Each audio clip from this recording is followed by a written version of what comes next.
Bonjour, bonsoir à tous, vous qui regardez les vidéos que ce soit le jour ou la nuit, c'est DVD Pro Catch.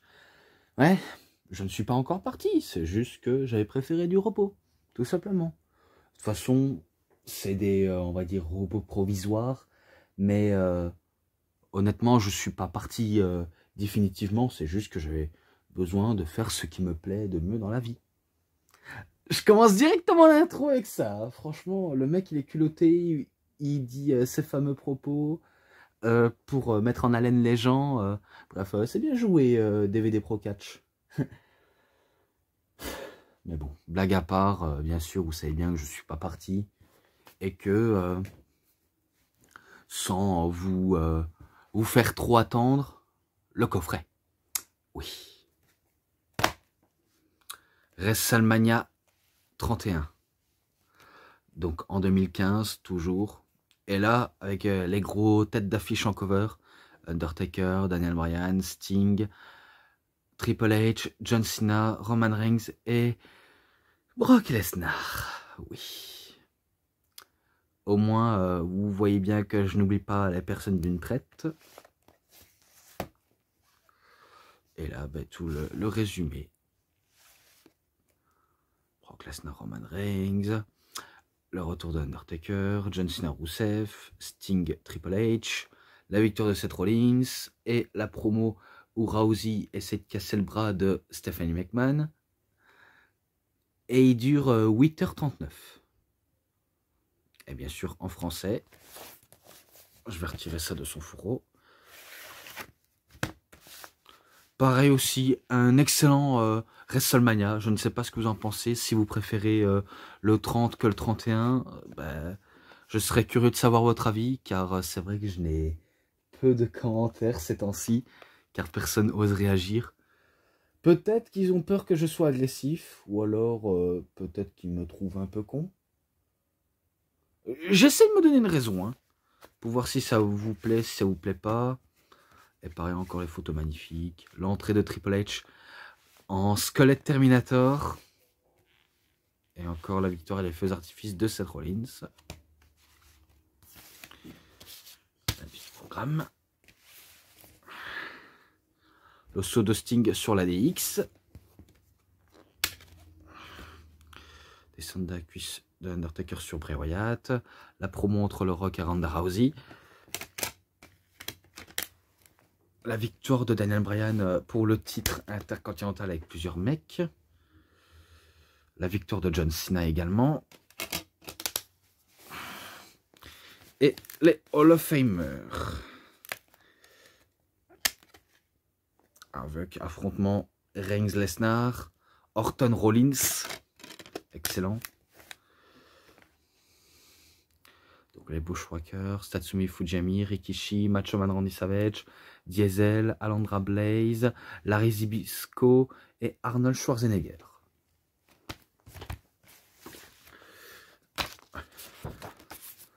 Je crois que je vais plus me concentrer sur les moments spéciaux. Alors, les moments spéciaux. Enfin, en bonus, hein, je veux parler. Alors.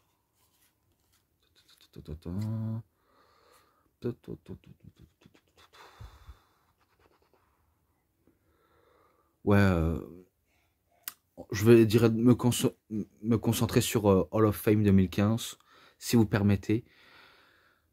Donc, tout d'abord, celui qui se fera introniser en premier, ben, ce sera Rikishi, qu'on voit là.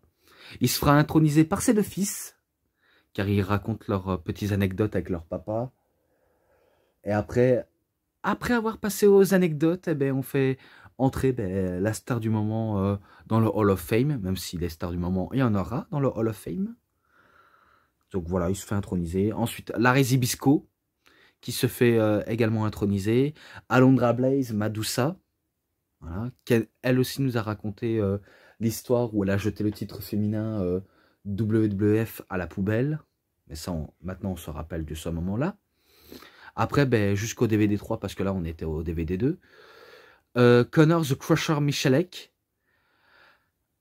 Alors là, ce n'est pas un catcheur. Là, c'est un enfant qui a été atteint d'une maladie et que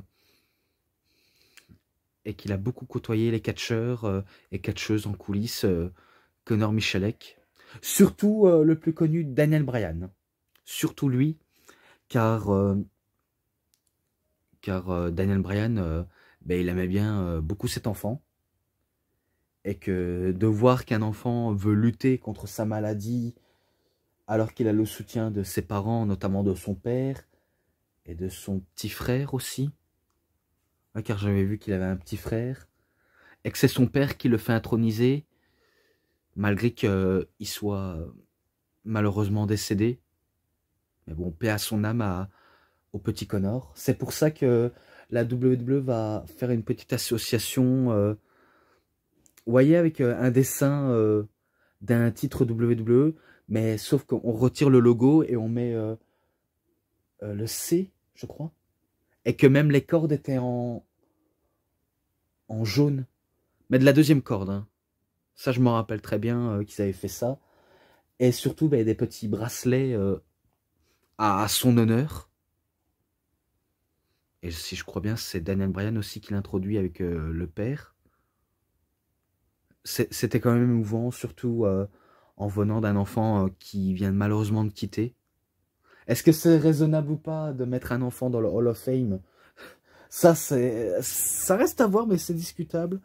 Mais c'est qu'ils ont voulu bien faire pour la famille du petit Conor. Voilà quoi. Ensuite, ben, les Bushwhackers. Donc Luke et Bush. Donc ils se font aussi introniser. Rien de spécial à dire, si ce n'est que la plupart des promos sont assez longs. Ouais, parce qu'ils font des longues speeches. Vraiment des longs speeches. Et que j'ai pas le temps de trop m'attarder dessus. Voilà. Ensuite, ben, une star japonaise de la New Japan Pro Wrestling, Tatsumi Fujinami. Oui. L'un des 2 premiers à avoir été champion IWGP de la New Japan Pro Wrestling. Et qu'il était presque en tant que fondateur pour la WWE au Japon, je crois. Où il y avait même aussi Kairi Sane et d'autres personnes qui travaillent. Mais je ne pense pas qu'il a déjà mis un pied dans les rings de la WWE en catchant. C'est plus du côté de la WCW que WWE. Vu comment la WCW et la NJPW avaient de bonnes relations pour envoyer les stars montantes émerger et catcher au Japon, tandis que les catcheurs japonais aussi est testé aux Américains. Donc ça, je sais beaucoup plus maintenant. Et qu'il nous raconte bel et moments forts de sa carrière, notamment en capturant plusieurs titres d'IWGP et avoir participé à des gros événements de la WCW et ainsi de suite, quoi. Ensuite, ben, Macho Man Randy Savage, lui, il va se faire introniser par, si je crois bien, Hulk Hogan, mais aussi par son frère, Lenny Poufo. Et en plus, Philippe Cheroux et Christophe Ajus étaient bel et bien sur place. Donc, vous ne vous y trompez pas. Ils étaient là. Car on se rappelle dans Catch Off, si vous avez la chaîne YouTube de Catch Off entre Philippe Cheroux et Christophe Ajus. Donc, l'émission s'appelle Catch Off. Et ben, je me rappelle qu'ils étaient sur place, notamment WrestleMania 30 et 31 et d'autres gags en tout genre. Parce que ils en ont fait des conneries dans leur chaîne YouTube, mais ça va, ils étaient marrants. Ils étaient quand même marrants, malgré que ils sont un peu critiqués. On va pas se le cacher, ils sont un peu critiqués. Mais bon. Donc, ben, Macho Man Randy Savage qui se fait introniser par son frère et par Hulk Hogan. C'est une bonne chose quand même. Ou alors peut-être que... Non, je dois pas me tromper, non, je dois absolument pas me tromper. Ben, après, ben, un gros nom du cinéma qu'on n'imaginerait jamais se faire introniser au Hall of Fame. Mais vraiment, jamais, jamais, jamais. Oui, vous savez bien de qui je veux parler. Arnold Schwarzenegger. Schwarzy pour les plus intimes. Donc oui, Arnold Schwarzenegger, il se fait introniser au Hall of Fame. Donc si vous connaissez Arnold Schwarzenegger, vous savez bien qu'il a fait des films à classiques comme Terminator et d'autres films que vous devrez normalement adorer comme Conan le Barbare. Et après, ben, il y a d'autres. Hein. Par exemple, moi j'aimais bien, à l'époque c'était le flic à la maternelle, également Terminator, un peu Conan le Barbare, Les Jumeaux et Last Action Hero. Voilà. C'est tout ce que je peux en dire. Mais lui, il se fait introniser par Triple H. Peut-être, on se rappelle peut-être un petit moment entre Schwarzy et The Game. C'est quand soi-disant, le Rock avait coûté un match à Triple H, alors que Triple H voulait l'attaquer, mais c'est Schwarzy qui l'attaque en premier, tout simplement, pour se défendre. Bon, ça c'était une bonne guerre, mais c'est lui qui l'intronise, et qu'on sait très bien qu'il va être... je crois que je vous l'avais peut-être déjà dit, dans le jeu 2016, eh ben, il va être utilisé comme joueur personnalisé à incarner dans le jeu 2K16. Donc il se fera appeler Arnold the Terminator Schwarzenegger. Donc un nom très très long. Mais que oui, il était jouable. Enfin, il est vraiment jouable quand on joue à ce jeu-là. C'est un peu comme Sting. Hein. Donc Sting, lui, c'était dans 2K15 et lui, 2K16. Et dans 2K17, eh ben, ce sera Goldberg. Voilà. J'en ai assez fini là-dessus. Et maintenant, ben, Kevin Nash qui se fait introniser. Donc lui raconte ben, les meilleurs moments à la WWE, surtout l'une de ses meilleures périodes à la WCW et aussi l'une de ses pires, parce qu'il y a aussi des pires périodes à la WWE et WCW. Mais il n'a pas parlé à la TNA. Donc il n'a absolument pas parlé de la TNA, car si on mentionne la TNA, ben, ce ne serait pas, on va dire, dans le script. Mais comment ils créent eux-mêmes leur propre script. Et que c'est la fin du Hall of Fame, tout simplement. Après, ben, les spécial moments. John Cena, ben, je me rappelle qu'il fait un genre d'interview avec Michael Cole contre Rusev. Et que aussi il raconte l'une de ses meilleures périodes de sa carrière. Ouais, ça je me rappelle très bien de ça. Après, ben, c'est pareil pour Seth Rollins, qu'il est le futur. Et que lui, il souhaiterait monter les échelons de la compagnie en faisant ses preuves. Et les preuves, il va en avoir besoin. Car il veut prouver que ça peut être un des seuls, dans un des membres du Shield, à créer l'exploit. Mais ça, je ne vous spoil pas plus que ça. Je vous spoilerai à la fin. Tout simplement. Et maintenant, bah, toujours au DVD 2, les matchs... Voilà, les matchs, il faut que je mets la carte que j'ai fait moi-même. Allez, montre-toi.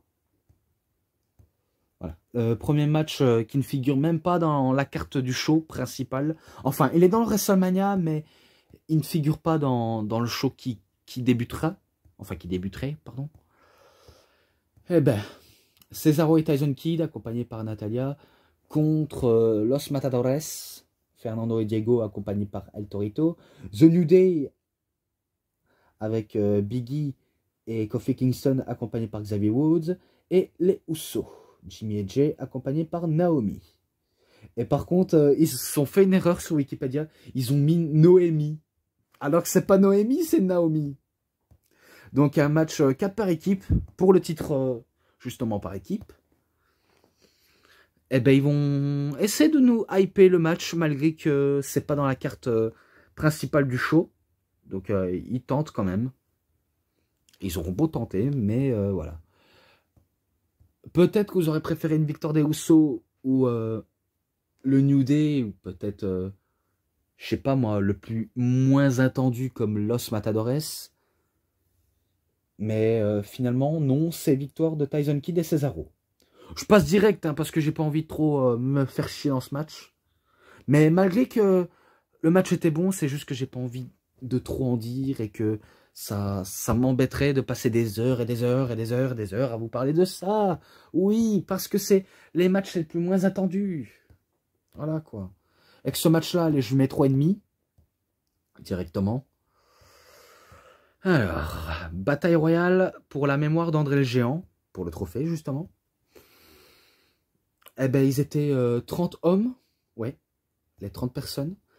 Et parmi les 30 personnes, il y a un mec de chez NXT que vous deviez sûrement connaître. Si vous ne connaissez pas, ben, dommage pour vous. Eh ben, il s'agissait de Hideo Itami. Et qui est pour vous ce Hideo Itami? Eh ben, sachez qu'il s'agit bien de Kenta. Oui, Kenta. Et pas Kenta Kobashi, hein, juste Kenta. Car lui, je me rappelle qu'il y avait une vidéo qui était disponible sur YouTube où on le voit parler avec Dean Ambrose. Peut-être pour une possibilité affrontement, mais ça, on le saura jamais à la WWE jusqu'à ce qu'on l'a eu à la New Japan, leur affrontement entre Kenta et John Moxley. Mais que lui va se faire éliminer par soit le Big Show, enfin soit par le Big Show, soit par les autres. Et que je sais bien que Curtis Axel, sous la gimmick de Axelmania, ben, il se fait éliminer en premier, vu comment il se prend pour le Hulk Hogan des années 2010. On n'était pas en 2010, mais on va dire c'est la période, vu comment on est en 2015, donc on va dire la période 2010. C'est comme aujourd'hui on est en 2022, on est en pleine période 2020. Voilà. Bon, après, celui qui a voulu essayer de se le faire, le Big Show. Cesaro qui l'avait déjà éliminé, mais sauf qu'il va se faire éliminer par le Big Show même. Après, si je crois bien, Ryback, lui, se fait éliminer par Damien Mizdo. Et que Damien Mizdo, il sait bien qu'il avait pas la moindre chance. Et qu'après, si je me rappelle bien, il se débarrasse de son employé. Enfin, il se débarrasse de son employeur, on va dire ça comme ça, à la personne de The Miz, pour faire ses preuves. Mais après, ben, il se fera éliminer par le Big Show. Et du coup, celui qui remporte la bataille royale de la mémoire d'André Géant, c'est le Big Show. Et que ce match-là, pareil, 3,5. Ouais, je sais. Mauvaise foi. Et que là c'est du sérieux. DVD 2. Enfin, DVD 1, pardon. Tout d'abord, ben, Allo Black qui chante American of the Beautiful. Voilà. Et en plus, ce qui est pas mal dans ce WrestleMania, je vous l'ai peut-être pas dit plus tôt, mais on est dans une arène d'or, mais où il y a du soleil qui tape. Donc, un magnifique arène avec le beau temps, avec du soleil et le ciel bleu. C'est magnifique, quand même, c'est vraiment magnifique. Alors qu'on ne s'attendait pas à ce genre de temps pareil. Vu comment en Floride, on pensait avoir du soleil qui tape dans les arènes de WrestleMania, mais finalement pas du tout. Ça devient tout gris. Tandis que là, il a parfaitement bien brillé. Ce qui est une bonne chose en tout cas. Bon, après petit clip. Et après, on nous commence directement le match de l'échelle pour le titre intercontinental. Détenu par Bad News Barrett. Voilà. Donc les participants, Daniel Bryan, Dolph Ziggler, Bad News Barrett que je viens de citer, Dean Ambrose, Luke Harper, R-Truth et Stardust. Voilà, c'est les participants que j'ai cités. Oui. Que dire de plus de ce match? Si ce n'est que des spots de fou. Vraiment des spots de fou, carrément.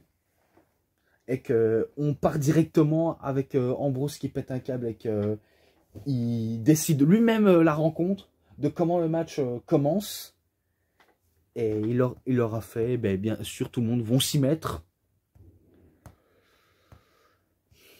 Et après, on se dit, qui va devenir champion intercontinental? C'est la bonne question. Vraiment. Mais après, maintenant, on sait maintenant, mais vous avez peut-être compris ce que je voulais en venir.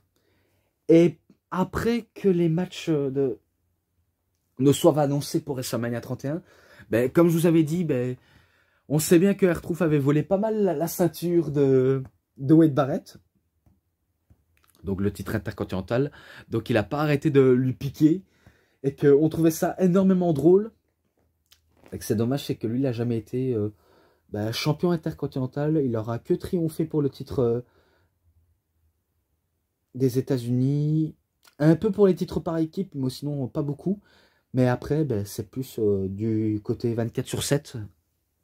Voilà, c'est plus 24/7 qu'il a plus triomphé. Mais heureusement qu'ils ont arrêté le concept. Parce que, certes, c'est divertissant, mais ça devenait totalement ridicule. Ce que je comprends.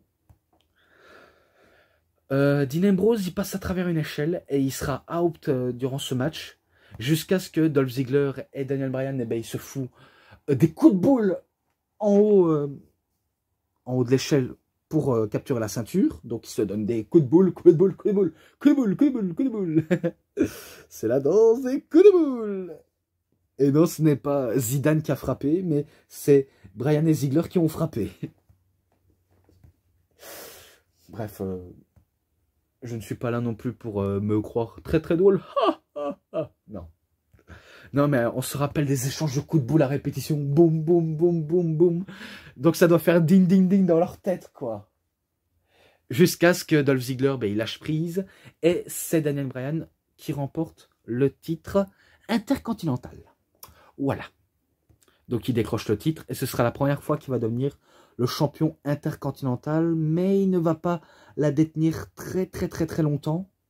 Pour cause, vous savez bien, de blessure. Car sa blessure à la nuque est encore survenue. Et du coup, ben, il doit relâcher la ceinture, mais ça, on y reviendra ben, très tard. Voilà, plus tard. Ce match-là, je ne sais pas si je l'ai déjà l'avoir noté. Pourtant, je pense pas que je l'ai déjà noté auparavant. Mais je mets 3,50 pour commencer. Voilà. Car pour débuter le match, ben, c'est quand même du bon. Et ensuite, un match qui est déjà présent dans le coffret de Randy Orton et de Seth Rollins. Randy Orton contre Seth Rollins, accompagné par la J&J Security, Jamie Noble et Joey Mercury. Un match où il n'y a pas d'enjeu. Tout simplement, il n'y avait pas d'enjeu. Mais le match, un peu pas mal, malgré qu'il s'est à peu près rien passé. On va dire ça comme ça.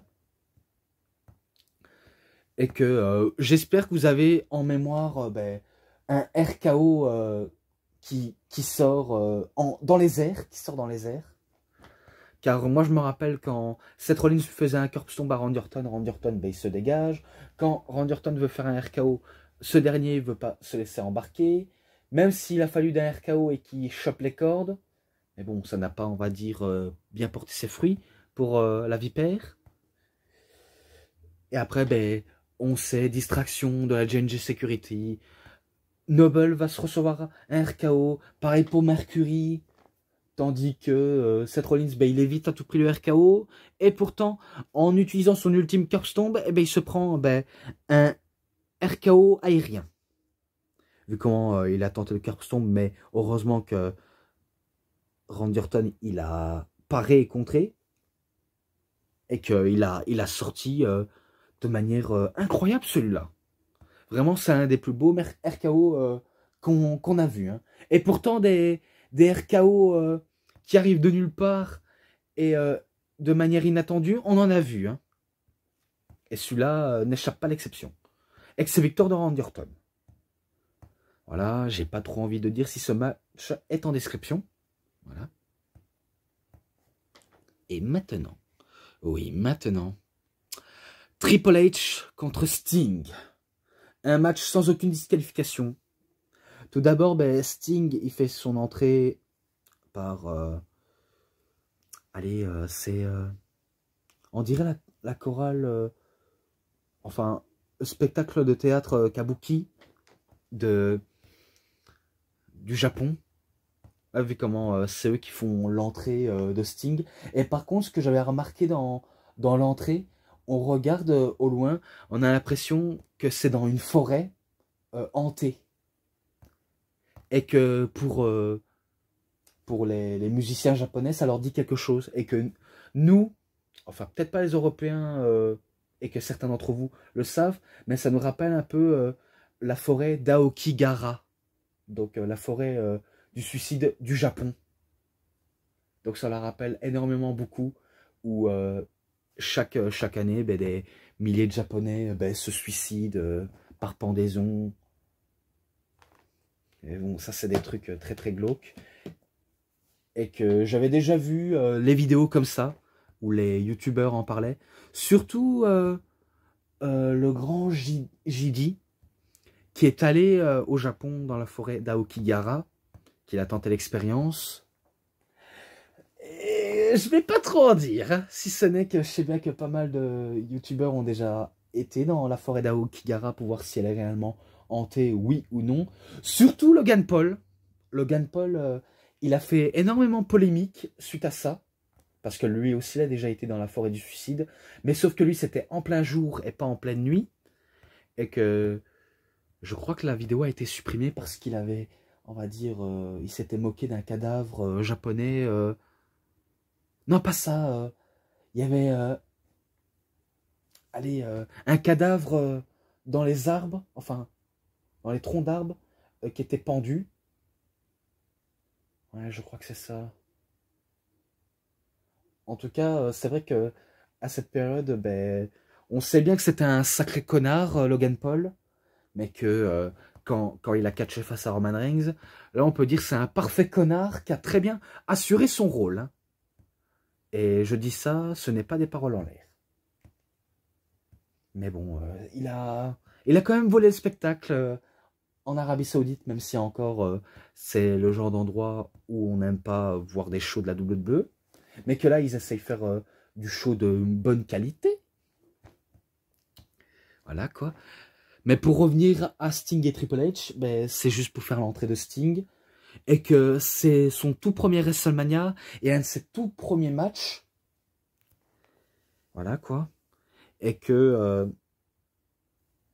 en face, ben, The Game, il fait son entrée en mode Terminator.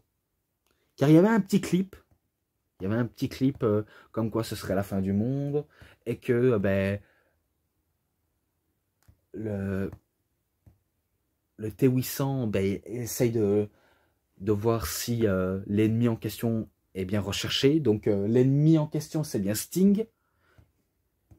Donc il est dans le viseur. Et après, on a le clip de Arnold Schwarzenegger qui disait que ce jour est venu et que il reviendrait, je crois. Ouais, car on se rappelle de I'll be back. Je reviendrai. Et que ça s'achève. Le petit clip. Ouais, on se rappelle du petit clip aussi entre Triple H et Sting. Sting qui a fait son retour dans le monde du catch et début à la WWE, qui s'attaque à Triple H et qu'il décide de faire une distraction pour énerver The Game. Surtout des apparitions de Sting dans différents endroits. Donc il a bien, on va dire, créé les petites frayeurs entre la WWE et lui.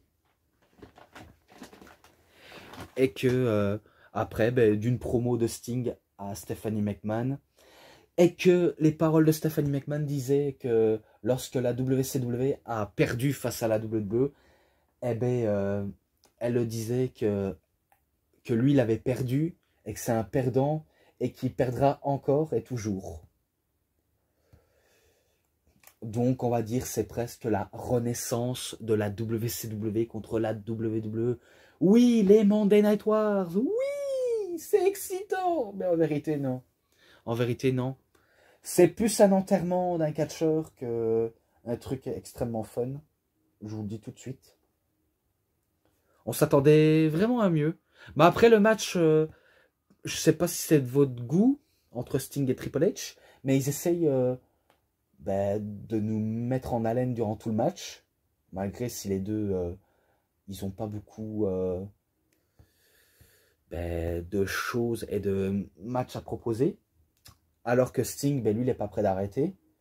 Tandis que Triple H, ben, lui non plus, il ne voulait pas arrêter, jusqu'à ce qu'on sait bien que lui aussi, il a attrapé une crise cardiaque et que maintenant, ben, il ne peut plus catcher. Voilà, je vous dis tout de suite, pour ceux qui aimeraient me le rappeler, alors que je le sais déjà, tous les détails. Donc voilà quoi. Et que Triple H a tenté plusieurs fois son pedigree, mais Sting ben, se laisse pas faire, il se laisse pas emporter dans le pedigree. Il essaie de tenter le Scorpion Death Drop, ou Scorpion Deathlock, que ce soit un sharpshooter ou autre. Mais bon, il essaie de le maintenir, mais c'est compliqué avec The Game. Et si je crois bien, un coup qu'il avait pris l'avantage, on avait l'entrée de la DX.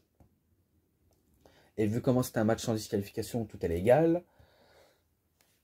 Exactement. Donc on s'imagine que c'est peut-être un match presque handicap pour le Stinger. Finalement, pas du tout, car la NWO, ils font leur entrée.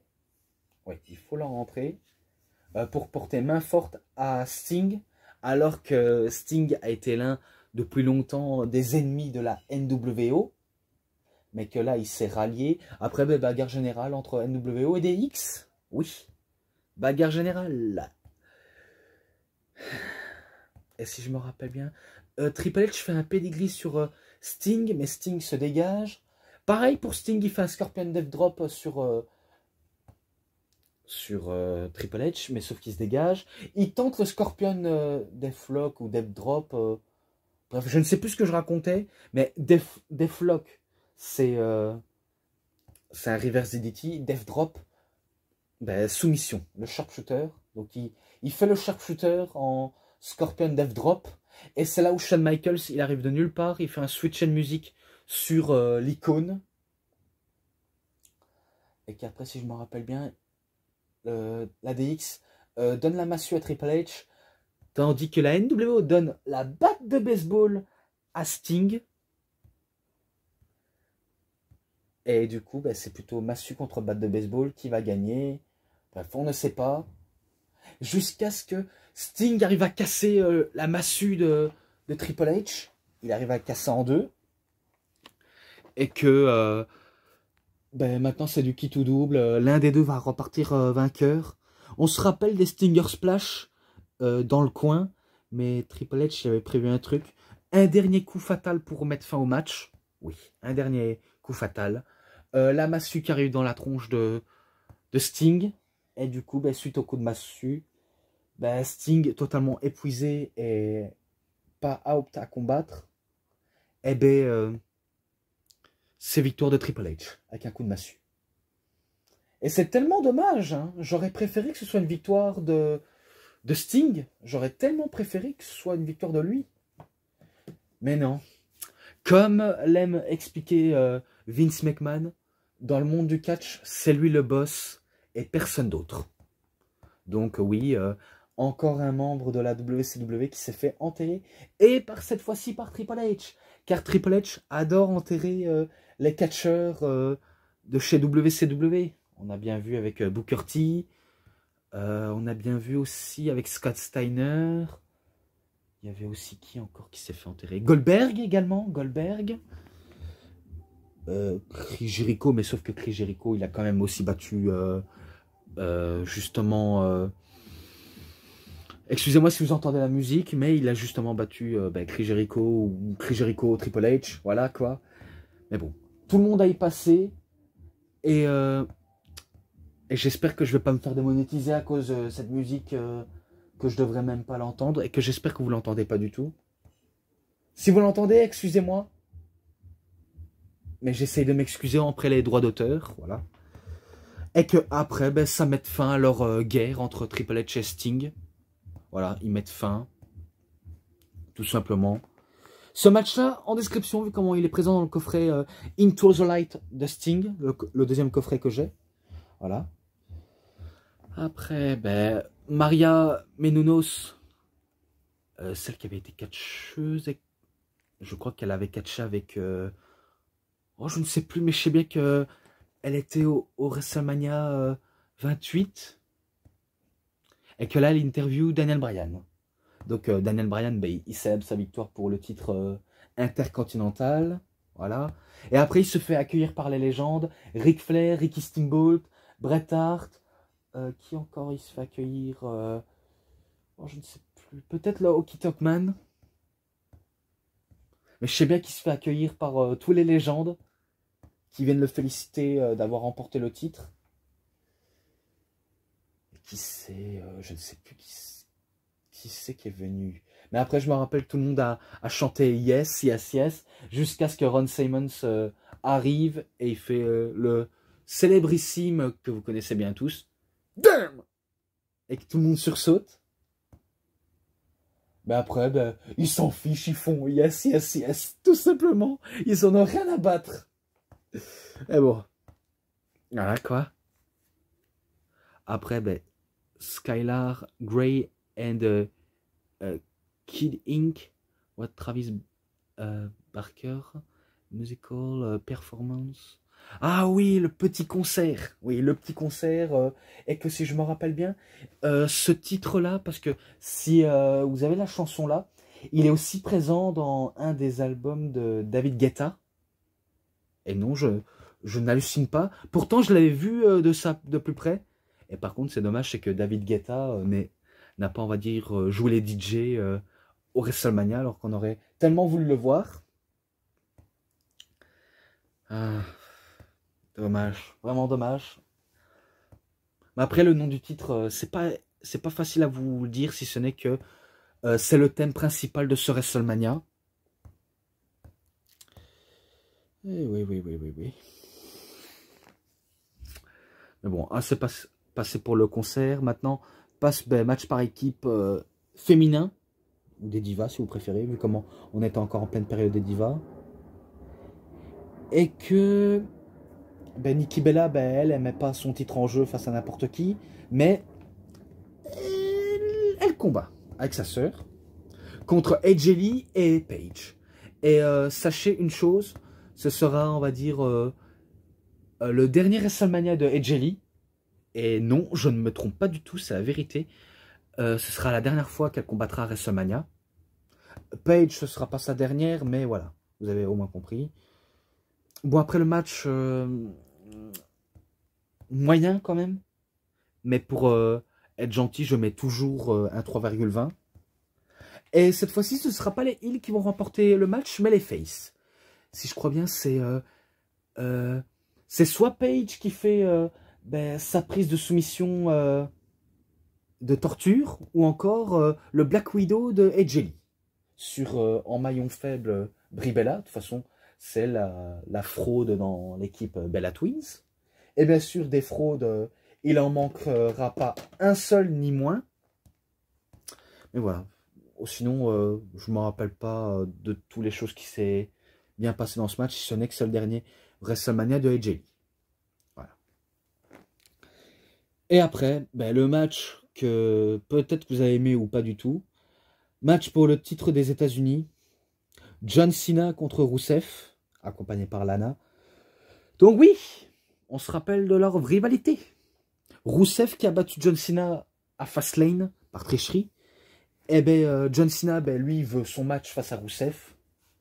Voilà, pour faire honneur et protéger son drapeau Amérique contre la Russie et Bulgare, on va dire ça, entre guillemets ça.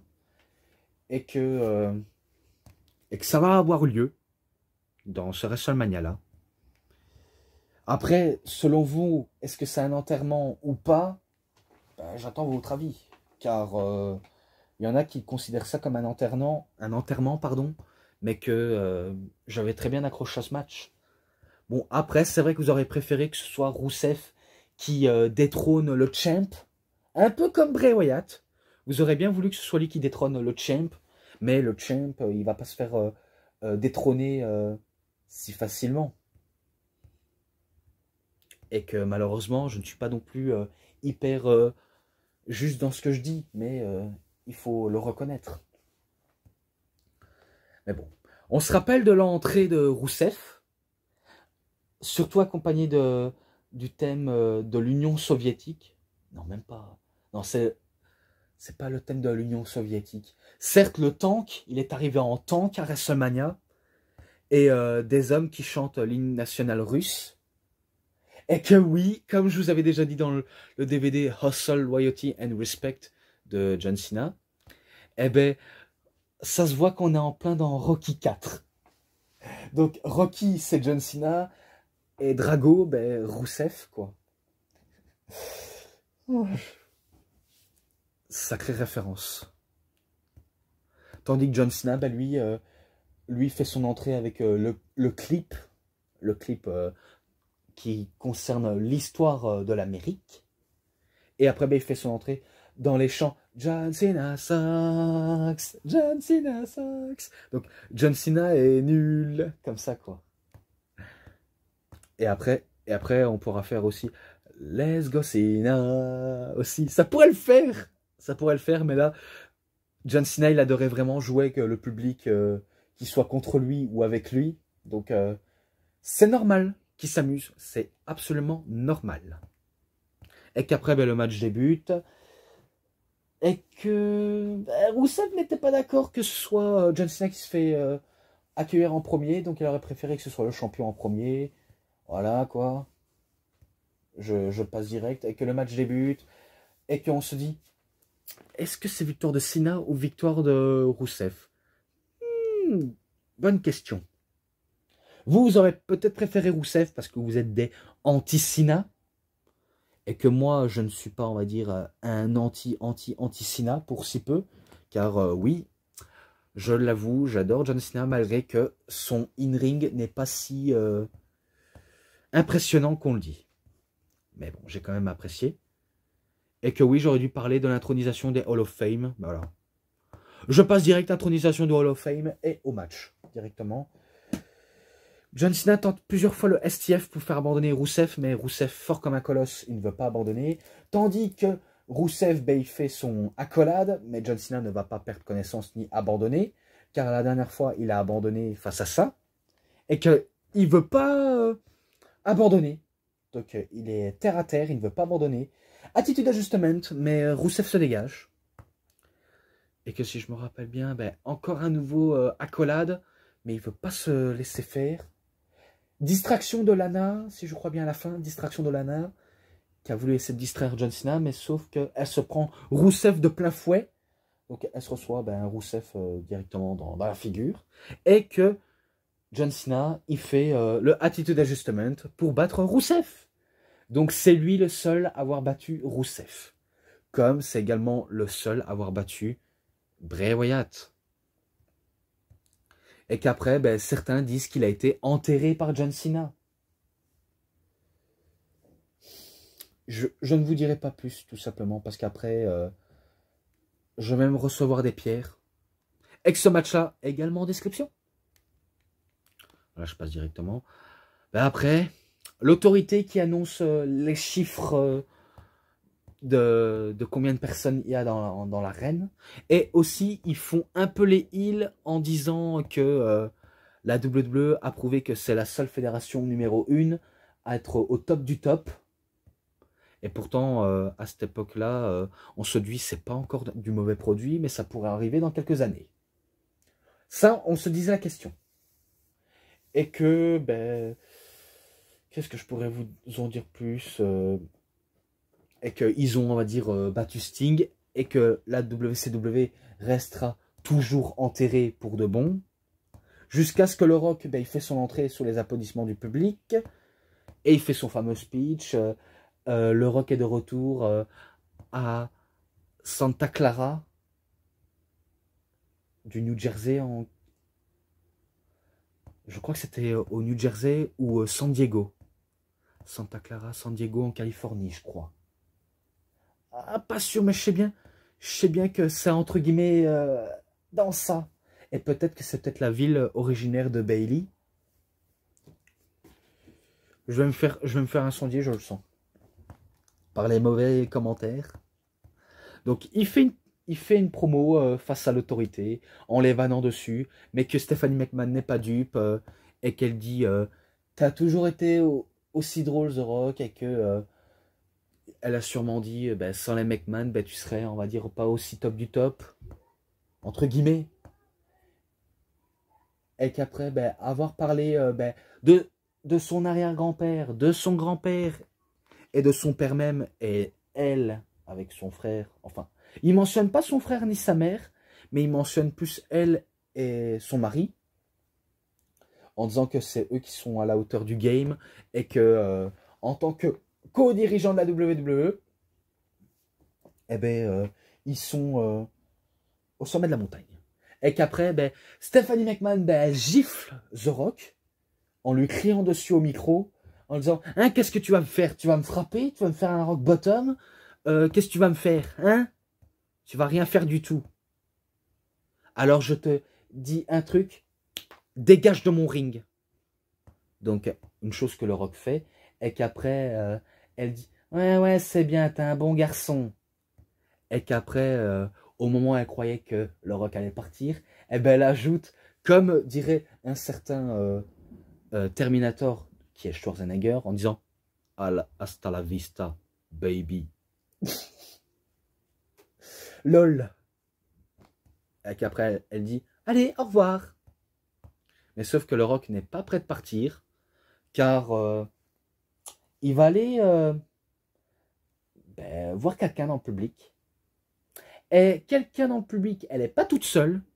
Elle est accompagnée par Jasmine Duke, Marina Shafir et surtout Shayna Baszler.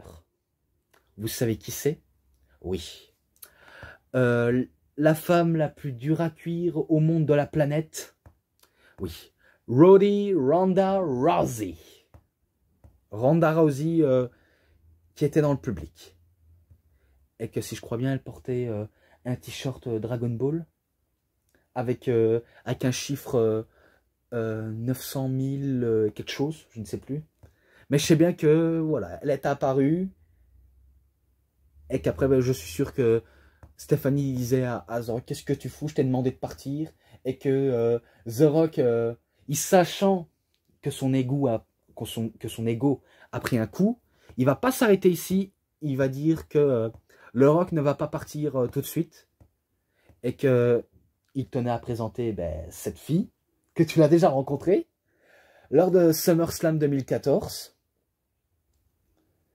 et que après Stephanie McMahon elle joue la lèche-cul en disant ouais, je connais bien Ronda Rousey, c'est ma bonne vieille pote, on est copinous tous les deux, donc je suis sûr qu'elle va rien faire. Et d'ailleurs c'est stupide de ta part The Rock de la faire remonter contre moi, car on sait bien qu'elle et moi on s'entend très bien. Et que Ronda Rousey, elle prend le micro en la disant que ce ring, là où elle met les pieds, ça commence à lui appartenir. Et que Stephanie McMahon, un premier temps, elle avait dit, je crois que tu devrais partir dans les gradins, Ronda, ça vaut mieux. Et que Ronda ne veut pas du tout. Et après, elle devient sérieuse, elle dit, Ronda, je t'ai dit de dégager de mon ring. Sauf qu'elle va pas le faire. Elle va pas le faire du tout, car The Rock, il va ajouter en disant, si tu la provoques, si tu la titilles de l'intérieur, elle pourrait te jeter dessus, ouais, s'emparer de ton corps, arracher tes deux bras et en faire une corde à sauter.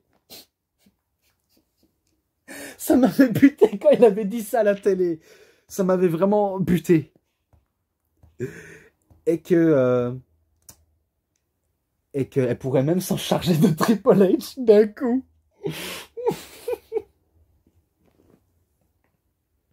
Oh putain. Et dire que ce match aurait dû être l'année prochaine. Enfin, ça aurait pu être WrestleMania 32 en 2016. Et dire que ça aurait pu être là. Mais non. Ronda Rousey n'avait pas fini avec la UFC.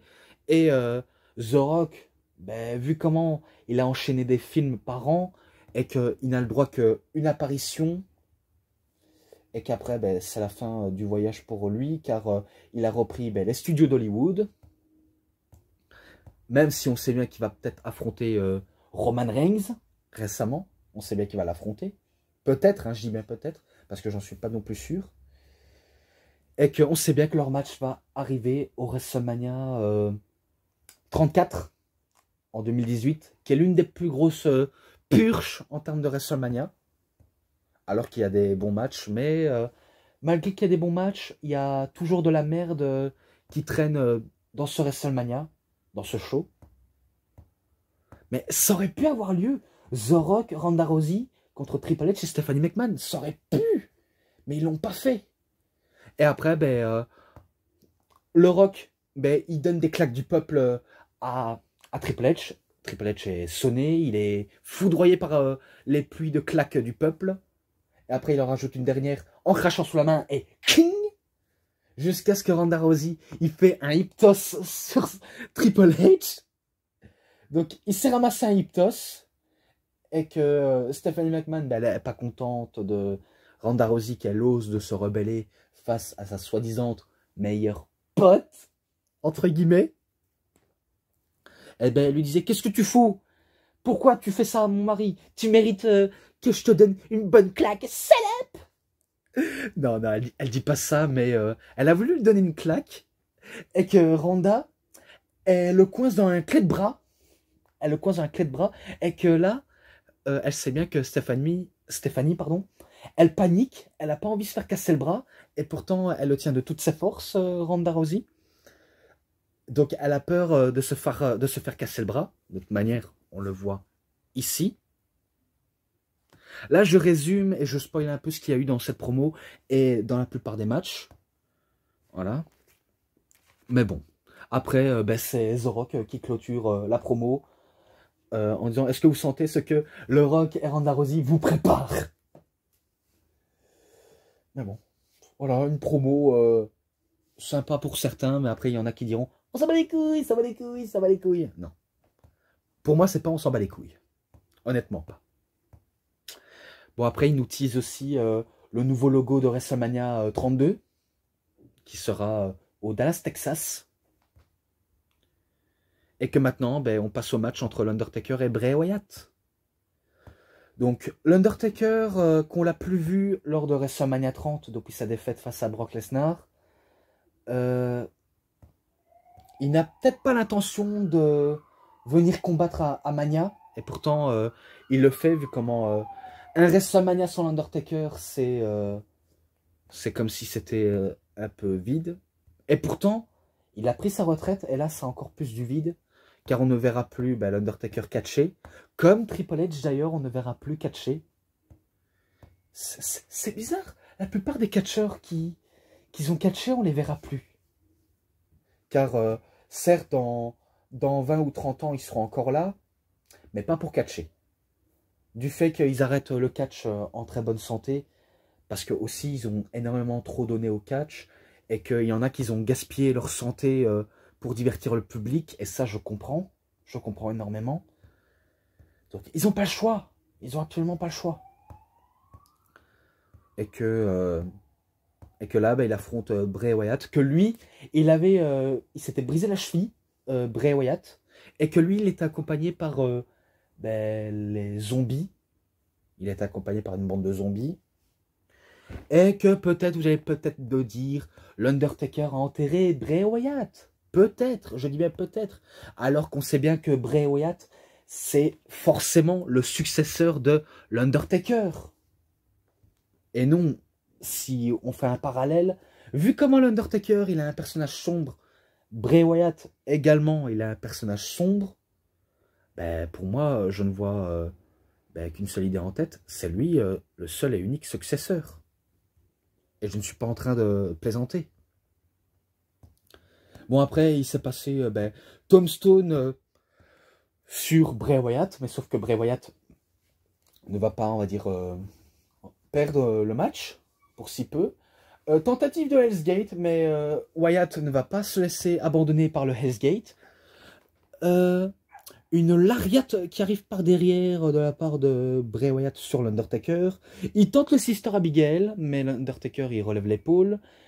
Et qu'après, ben, Bray Wyatt il fait l'araignée, tandis que l'Undertaker, ben, comme un mort-vivant qui sort de sa tombe, ben, il se remet debout sur place.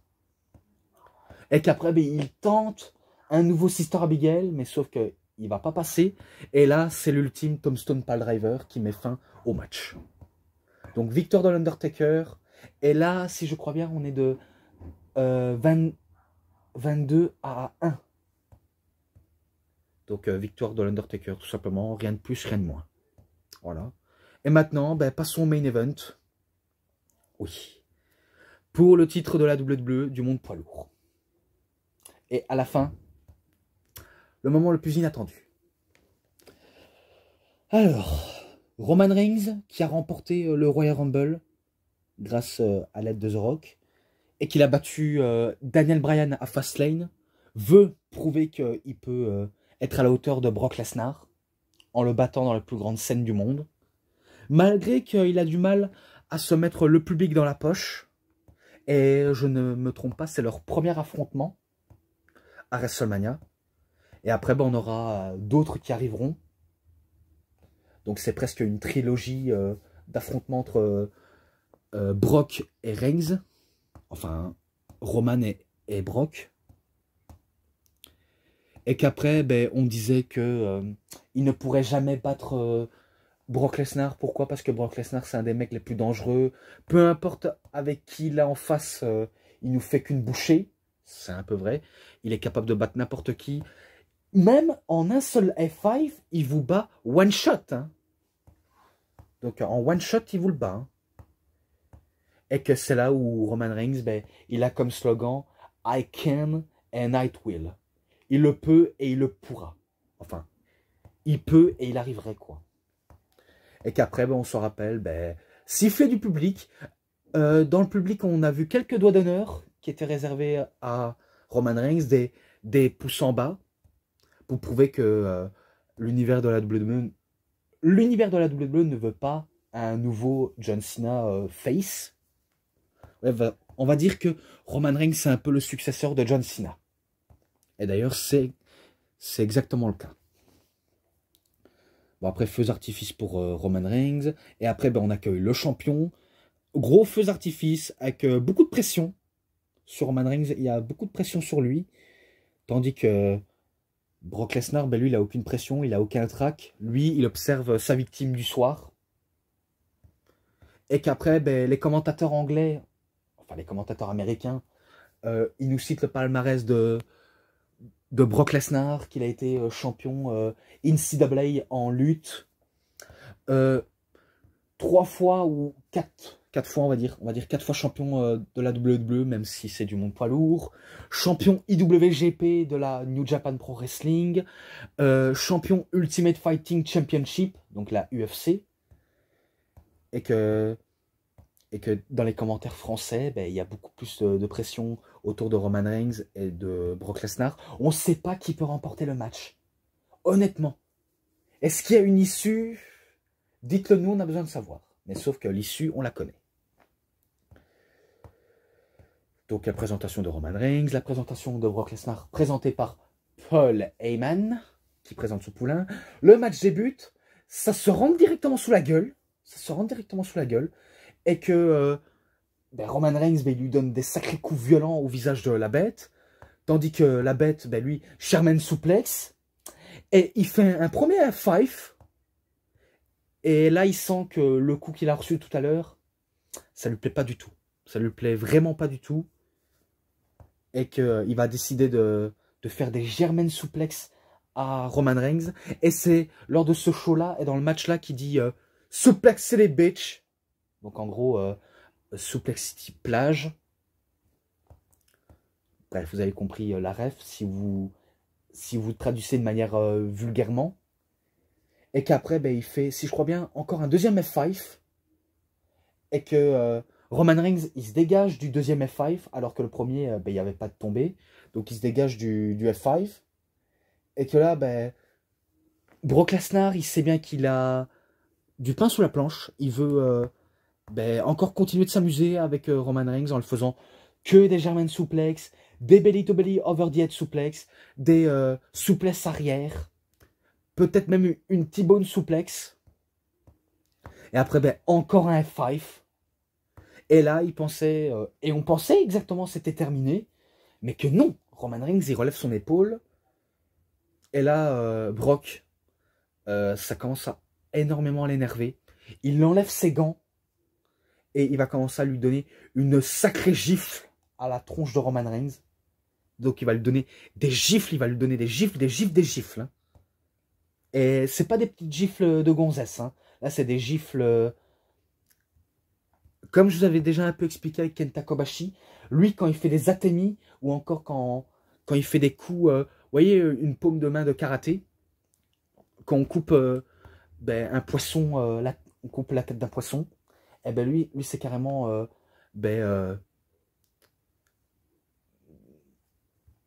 une hache ou un couteau de cuisine, on va dire ça comme ça.